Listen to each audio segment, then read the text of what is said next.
Las páginas de la historia suelen recordar a los grandes generales, a los emperadores que movieron ejércitos y a los reyes que levantaron imperios, pero hay historias silenciosas, más discretas, que construyeron la humanidad desde adentro, desde el corazón. La historia de San Marcos, obispo de Jerusalén, pertenece a ese tipo de historias, profundas, humanas, impregnadas de una fuerza que no se mide por la espada, sino por la fe y la constancia. Para comprender quién fue este hombre, debemos viajar en el tiempo hasta el siglo II.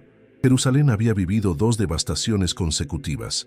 La primera en el año 70 d.C., cuando el general romano Tito destruyó el templo y arrojó abajo las murallas durante la Primera Guerra Judaica.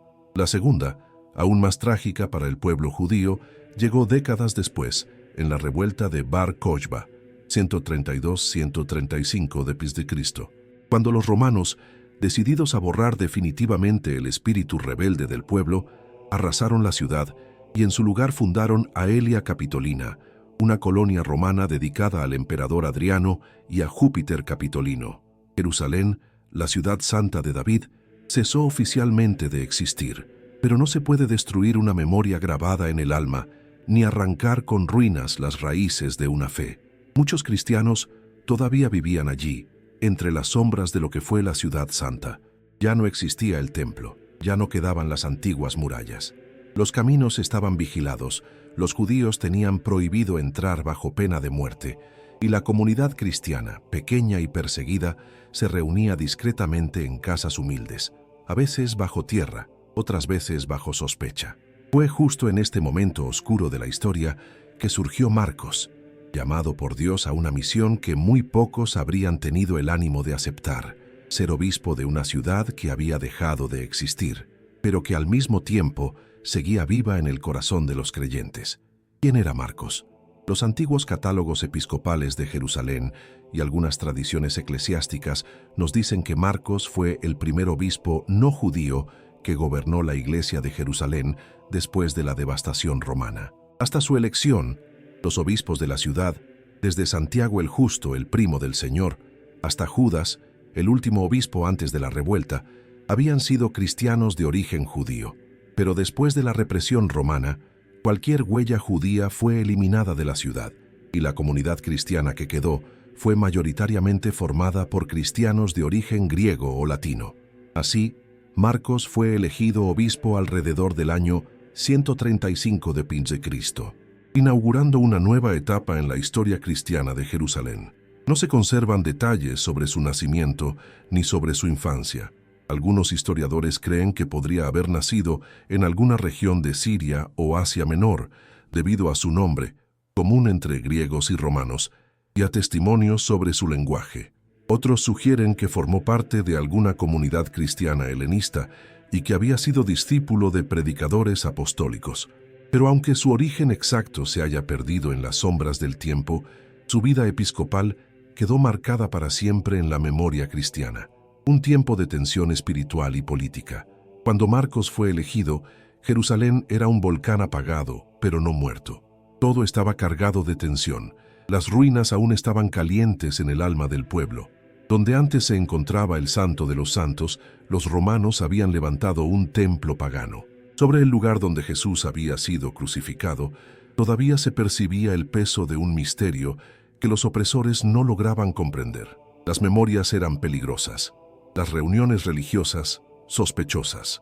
En ese contexto, Marcos asumió un papel que iba más allá de guiar espiritualmente a su rebaño. Era la voz que debía sostener la fe cuando la historia parecía negarla.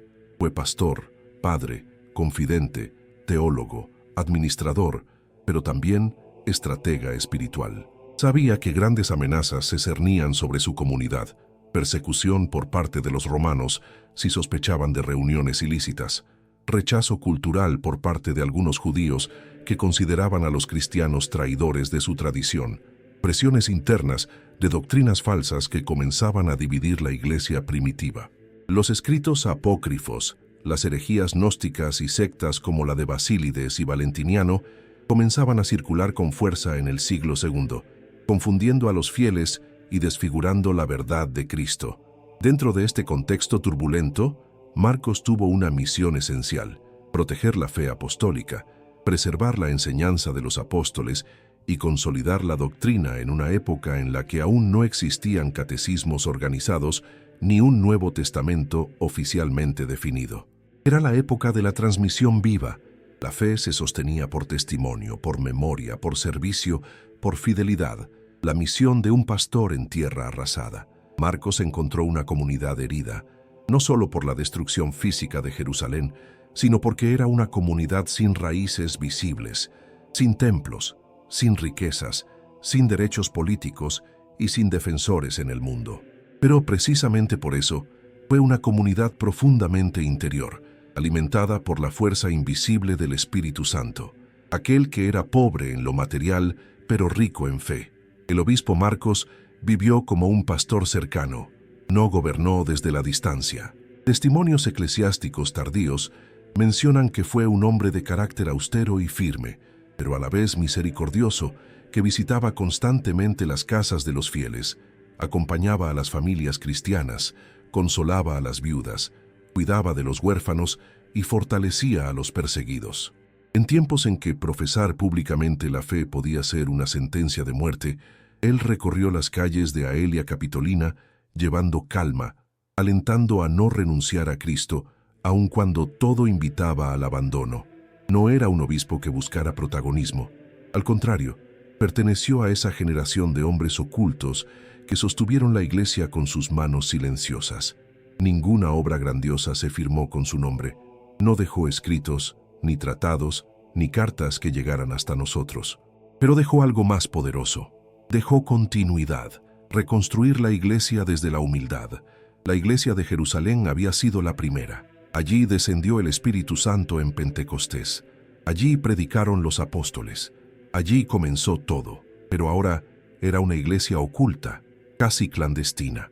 Algunos historiadores antiguos afirman que Marcos logró reorganizar la vida cristiana en pequeñas comunidades domésticas, conocidas como Domus Ecclesiae, donde los fieles celebraban la Eucaristía en secreto. Bajo su liderazgo, la Iglesia de Jerusalén mantuvo lo esencial: la celebración del sacrificio eucarístico, la transmisión de la enseñanza apostólica, la vida comunitaria fraterna y el servicio a los pobres. Todo esto en una época en la que las catedrales no existían y el cristianismo aún era considerado ilegal por el Estado romano. Marcos entendió que la verdadera fuerza de la fe no estaba en los edificios, sino en la comunión de corazones, la Iglesia como familia de Dios. Algunos relatos también mencionan que trabajó incansablemente para mantener la unidad de los cristianos de Jerusalén con las otras iglesias fundadas por los apóstoles. Estableció vínculos con Roma y Antioquía y mantuvo contacto indirecto con sucesores apostólicos de Asia Menor y Alejandría. Era consciente de que Jerusalén nunca podría estar aislada. Su misión era también ser un faro, un símbolo espiritual vivo de la historia de la salvación. Mientras Jerusalén existiera, existía también un corazón que recordaba la Pascua de Cristo, entre la cruz y la esperanza. Los romanos observaban con recelo cualquier forma de organización social no aprobada por el Estado.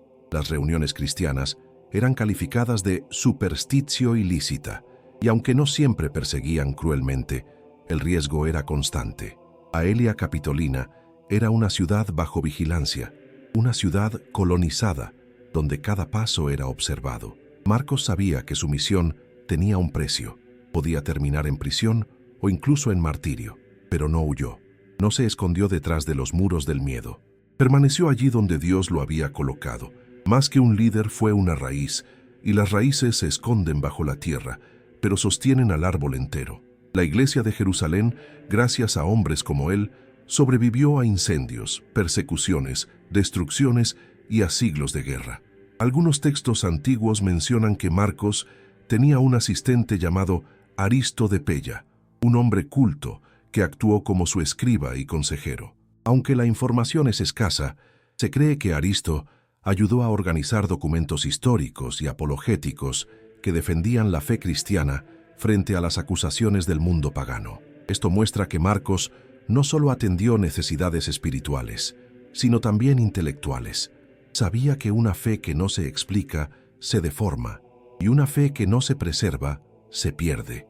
Jerusalén había sido arrasada 2 veces.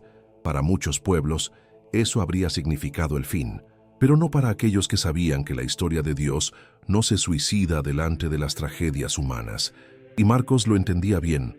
La misión no era reconstruir edificios, sino reconstruir almas. No era recuperar templos, sino recuperar la confianza. No era conquistar al Imperio Romano, sino conquistar corazones cansados de luchar solos contra la oscuridad. Así comenzó el episcopado de Marcos, no con multitudes aclamándolo, ni discursos resonando por las calles. Comenzó en silencio, en medio de la ceniza, paso a paso, mano a mano, vida a vida. Fue el guardián de una llama frágil, una llama que pronto intentaría ser extinguida por nuevos conflictos, nuevas presiones y nuevas amenazas. Pero esa es una parte de su historia que aún debe ser contada. Antes de adentrar en esta travesía, me encantaría escuchar tu voz. ¿Conocías ya la inspiradora vida de San Marcos? ¿Sabías que su nombre está unido a prodigios, gran realizaciones y milagros increíbles? ¿Has experimentado alguna gracia o bendición a través de su intercesión? Cuéntame en los comentarios. Leeré cada uno con cariño y te regalaré un corazoncito en tu mensaje. No olvides dejar tu like, suscribirte al canal y compartir este video con tus amigos para que juntos sigamos creciendo en fe. Entre sombras y fidelidad, pruebas, misterios y la voz que no se apaga, la vida de San Marcos, obispo de Jerusalén, no se puede separar del misterio del sufrimiento silencioso y de la fidelidad inquebrantable. Si en el primer capítulo comprendimos que su misión nació en una tierra herida y bajo el peso de la historia, ahora debemos descender aún más al territorio interior de las pruebas, de los desafíos constantes, de las renuncias que construyen santidad. Marcos fue un hombre que cargó sobre sus hombros los dolores de un pueblo disperso, y aunque sus palabras no fueron registradas, su voz sigue resonando a través de los siglos, como un eco espiritual que no se apaga. Para comprender sus pruebas, debemos recordar el contexto histórico que lo rodeó. Marcos asumió el episcopado en un momento en que el cristianismo no era simplemente una religión minoritaria, era una fe prohibida, perseguida y malinterpretada. En Aelia Capitolina, la Jerusalén renombrada y reconstruida por los romanos, la fe cristiana era observada con desconfianza.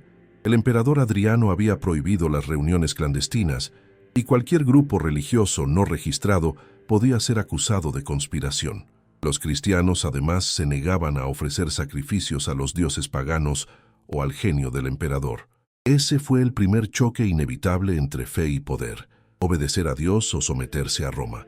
Marcos, como pastor, eligió la fidelidad a Cristo.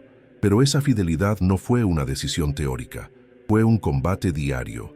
Tenía que equilibrar la prudencia con el coraje, la obediencia civil con la obediencia a Dios.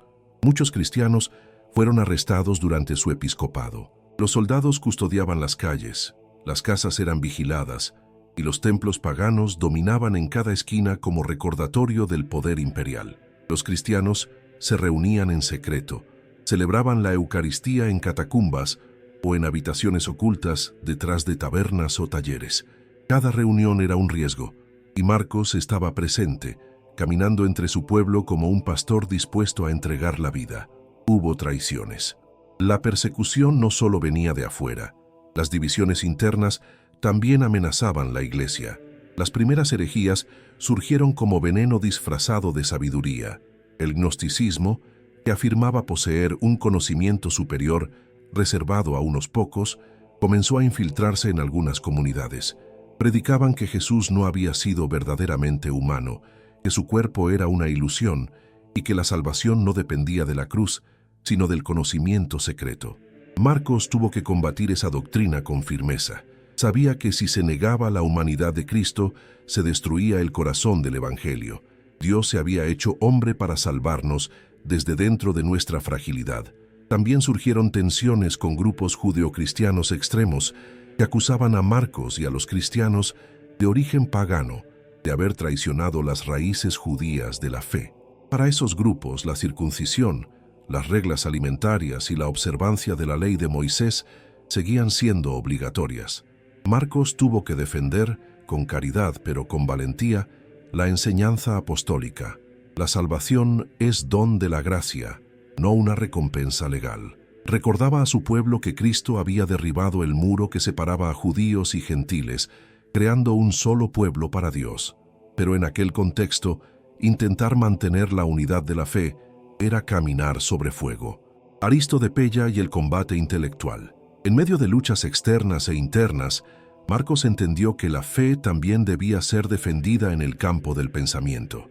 Por eso, como narran algunas fuentes orientales, trabajó junto a Aristo de Pella, un cristiano culto que habría sido su escriba o colaborador literario. Aristo provenía probablemente de una familia judía convertida y conocía bien tanto la cultura griega como la tradición hebrea. Juntos se dice que recopilaron testimonios de la vida de la Iglesia en Jerusalén, escribieron refutaciones contra los ataques paganos y especialmente contra las doctrinas falsas. No tenemos certeza de cuánto de esas obras se conserva, pero sí sabemos que Jerusalén siguió siendo, bajo Marcos, un centro espiritual importante para toda la Iglesia. A pesar de su condición de ciudad destruida, seguía siendo el corazón de la memoria cristiana. Roma tenía autoridad, Antioquía tenía dinamismo, Alejandría tenía erudición, pero Jerusalén tenía el sepulcro vacío, era la ciudad de la Pascua, y esa verdad era suficiente para mantener viva la esperanza de todo el mundo cristiano. Persecución silenciosa, resistencia humilde. A diferencia de los grandes martirios colectivos como los de León o Cartago, la persecución en Jerusalén fue más silenciosa. No había espectáculos sangrientos en anfiteatros, había prisiones oscuras, chantajes políticos, extorsiones secretas y el miedo cotidiano de desaparecer sin dejar rastro. Muchos cristianos fueron vendidos como esclavos. Otros fueron forzados a trabajar en la reconstrucción de templos paganos como castigo. Pero Marcos no permitió que la comunidad se quebrara. Organizó redes de solidaridad clandestina. Los que tenían 2 túnicas daban una. Los que tenían pan lo compartían. Nadie pasaba hambre en la iglesia mientras hubiera un hermano dispuesto a partir lo que tenía. Los paganos no entendían esa fraternidad. ¿Por qué esos cristianos se amaban tanto? ¿Por qué arriesgaban la vida para cuidar a los enfermos y huérfanos abandonados? ¿Por qué rescataban esclavos? ¿Por qué no se vendían unos a otros para salvarse del castigo? Marcos sabía la respuesta. Porque Cristo vivía entre ellos. Y porque la fe verdadera no es discurso, es vida entregada. Legado, meditación y llamado a la esperanza. Dicen que con el paso del tiempo, la historia se convierte en polvo, pero también es cierto que, cuando una vida toca lo eterno, su memoria nunca muere. San Marcos, obispo de Jerusalén, pertenecía a ese selecto grupo de almas que no se inclinaron ante el miedo ni se vendieron a los intereses del mundo. Fue un hombre de carne y hueso como cualquier otro, pero su espíritu cargó un fuego que ningún imperio fue capaz de apagar. Y ese fuego aún hoy, después de casi 2 milenios, sigue ardiendo entre los que buscan la verdad, entre aquellos que se niegan a vivir con tibieza espiritual, pero su legado no fue construido en victorias humanas ni glorias pasajeras. Nació sobre ruinas, persecuciones y lágrimas. Tras los días turbulentos de su episcopado, Jerusalén intentaba levantarse sobre su propio pasado. La ciudad era ahora Aelia Capitolina, una colonia romana fundada por el emperador Adriano, sobre lo que había sido el corazón espiritual del pueblo elegido. Como si quisieran borrar a la fuerza la memoria de Cristo, los romanos habían levantado templos paganos sobre los lugares más sagrados del cristianismo. Sobre el mismo Gólgota erigieron un santuario dedicado a Venus. Sobre la Gruta del Nacimiento, en Belén, construyeron un templo a Adonis. Fue una profanación del tiempo y del espacio, un intento de reescribir la historia a favor del poder. Sin embargo, Dios tiene un modo misterioso de frustrar los planes de los soberbios, porque, mientras el mundo veía solo ruinas, los ojos de la fe veían promesas escondidas. Marcos lo comprendió muy bien. No había sido elegido para tiempos fáciles, sino para tiempos decisivos. Durante su ministerio, no solo tuvo que enfrentar las dificultades políticas y las tensiones con los judíos, sino también una lucha espiritual aún más feroz, la división interna. Sectas extrañas se infiltraban entre los cristianos, trayendo confusión. Surgían falsos maestros que negaban la divinidad de Cristo, mientras otros rechazaban su humanidad. Algunos pretendían adaptar el Evangelio a filosofías humanas. Otros imponían tradiciones que sofocaban la libertad del espíritu. Marcos, como buen pastor, se mantuvo firme. Sabía que la verdad no evolucionaba con el tiempo. La verdad simplemente es. No se conocen grandes sermones escritos por Marcos. Tampoco dejó tratados teológicos. Su obra no fue de tinta, sino de vida. Su evangelio no fue escrito en pergaminos, sino en el alma de su pueblo. Y esa es quizá la forma más pura de predicación, la fe que se contagia a través del ejemplo. Pero el sufrimiento aún no había dicho su última palabra. Las persecuciones bajo el emperador Antonino Pío se intensificaron. Aunque algunos gobernadores mostraron clemencia, Jerusalén era vigilada con especial dureza. Los cristianos continuaban siendo vistos como enemigos del orden público. ¿Cuál era su crimen? Negarse a rendir culto al emperador y a los ídolos romanos. Para ellos, solo había un Dios vivo, y eso, para Roma, era inaceptable. Fue así como comenzó la última etapa de la vida de Marcos, su pasión silenciosa. Una noche, mientras oraba en secreto con algunos diáconos, la casa fue rodeada por soldados romanos. No hubo posibilidad de huir. No hubo resistencia. Marcos levantó las manos, no en señal de derrota, sino de entrega. Sabía que había llegado la hora. No traicionó su fe para salvar su vida. No buscó atajos ni excusas. Miró a sus hermanos una última vez y les dijo: «No teman por mí. El pastor da la vida por sus ovejas. Y cuando la sangre cae en la tierra como semilla, tarde o temprano habrá cosecha». Fue encarcelado, interrogado y azotado. Le ofrecieron libertad a cambio de una sola cosa: que negara a Cristo. Su respuesta fue tan firme como su espíritu: «No puedo negar a aquel que nunca me negó». Los romanos no comprendían esa clase de valentía. Su mundo era uno de ambición, poder y conquista. No tenían categorías para entender por qué alguien preferiría morir antes que rendirse. Pero Marcos no actuaba según las lógicas humanas. Él había sido conquistado por un amor superior, uno que trascendía el dolor y la muerte. Su martirio fue sencillo y silencioso, sin grandes espectadores ni narradores. Pero Dios, que escribe con eternidad, vio en ese sacrificio un acto que iluminaría siglos enteros.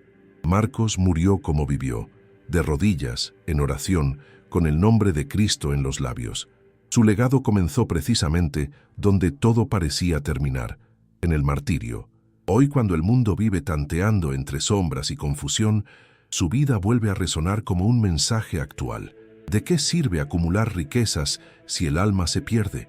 ¿Para qué buscar lo fácil si lo verdadero exige valentía?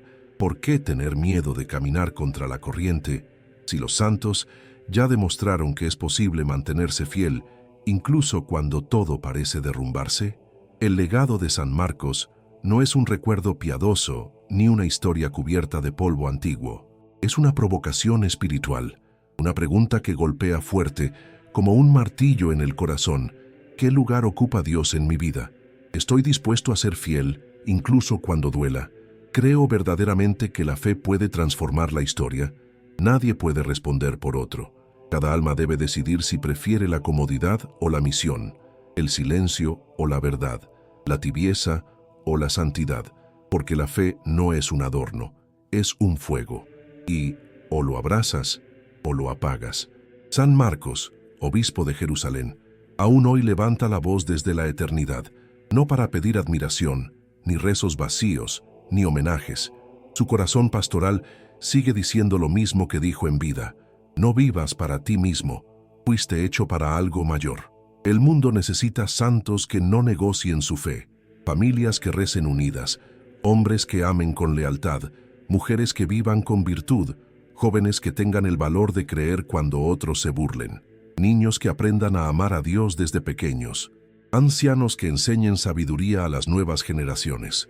Este fue el sueño de Marcos, un pueblo fiel, sostenido por la esperanza, unido en caridad, iluminado por la verdad.